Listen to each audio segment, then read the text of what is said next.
Go. Ito po si Peg Perego Aria Shepherd Twin. Good for 6 months old up to 3 years old.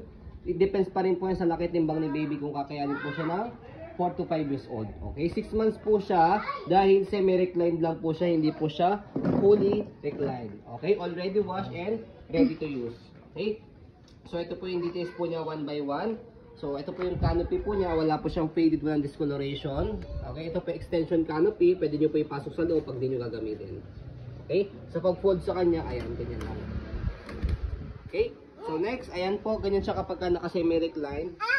Ayan, okay, kaya pang 6 months po siya. So yung harness niya, ayan, 5 harness, kasi si baby wala po yung putol.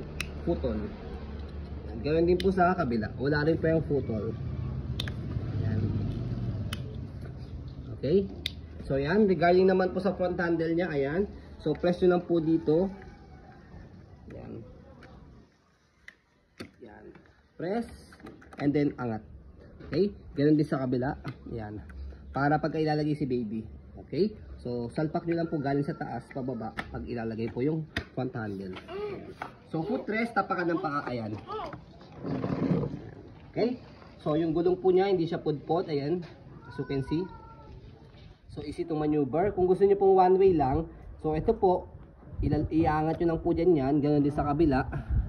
Ayan, ang purpose po niya, pag i-heli si baby, hindi po siya mag-swivel or mag-rotate. Okay, baba lang po ulit natin. Ayan, so body frame sa kabilang side, ayan, Aria Shepherd Twin, made in Italy.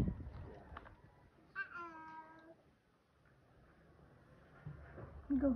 So sa likod naman po, ayan po yung pinakagulong po niya. Yan, hindi rin siya pudpot as you can see. So stopper niya, ito baba nyo lang po yan, isa lang. Baba lang natin ng maas. Yan, okay. So yan, naka-stop na siya. Okay, basket, as you can see, malaki siya. Malapad. Kung may small puppy kayo, yan, pwede nyo po siyang ilagay dyan. Yan. So kapag naman po iupo po siya, press nyo po ito and then hatak. Yan, pwedeng semi-reclined. Yan, pwedeng upong-upo.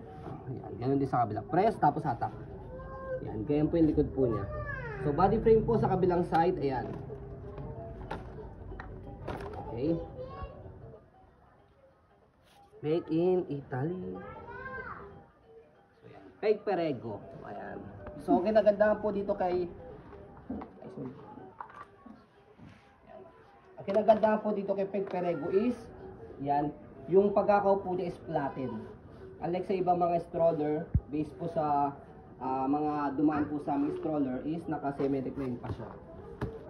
Okay. Hindi nyo na kailangan ng extra cushion pad dito kasi malambot na siya. So handle niya, ito po yung handle niya. Wala po siyang issue. Black na black. Ayan. So test muna natin para makita nyo po na wala po siyang issue. Ate, can you go with this? With Anaya? Why? Anaya, sakay ka. Sasama si Anaya. Wow! Anaya, sakay na. Good job. So ito po yung baby namin, 2 years old, 10 kilograms. Wala siyang takot, oh. Kulang po. Hawak lang ako. Sige, mami. Hello, hello. Hello. Okay, mami. So as you can see, sa 2 years old, maluwag pa siya. Okay? Hindi pa side yung paa niya sa pinaka-footrest. Go. Okay?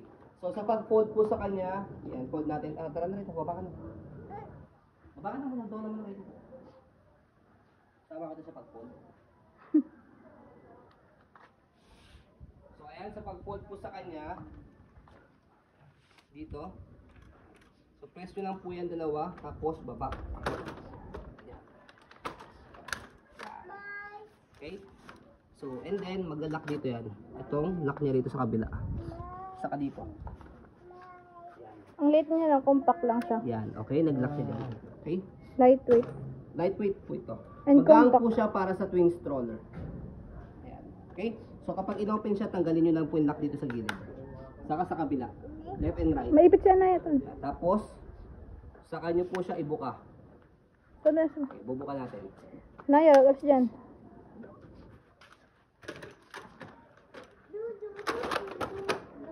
Ganun lang po Galing. siya kadali. Less hassle sa pag-fold saka sa pag-open.